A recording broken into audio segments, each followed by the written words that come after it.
குருவே சரணம். லக்னத்திற்கு 5ஆம் பாவத்தில் குரு அமர்ந்திருந்தால் உங்கள் லக்னத்திலிருந்து 9ஆம் பாவத்தை பார்ப்பார். உங்கள் லக்னத்திலிருந்து 11ஆம் பாவத்தை பார்ப்பார். உங்கள் லக்னத்தையே பார்ப்பார். அப்போ லக்னத்திலிருந்து 5ஆம் பாவத்தில் அமர்ந்திருக்கும் குரு 9ஆம் பாவத்தை பார்க்கையில் நீங்கள் வாழ்க்கையில் சகல செல்வத்தையும் சுகபோகத்தையும் அனுபவிப்பீர்கள். 11ஆம் பாவத்தை பார்க்கையில் நீங்கள் தொட்டது துலங்கும், லாபம் அதிகரிக்கும். உங்கள் லக்னத்தையே பார்க்கையில் இறைவன் உங்களை தன் பார்வையில் வைத்திருப்பார்.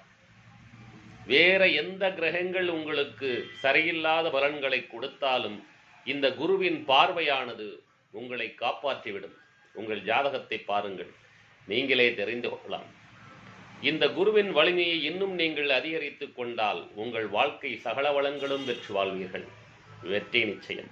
பண்டிட் எம்ஜிபி, 43 வருட ஜோதிட அனுபவ ஆராய்ச்சியாளர், ஆசிரியர், யோகா மெடிடேஷன் குருஜி.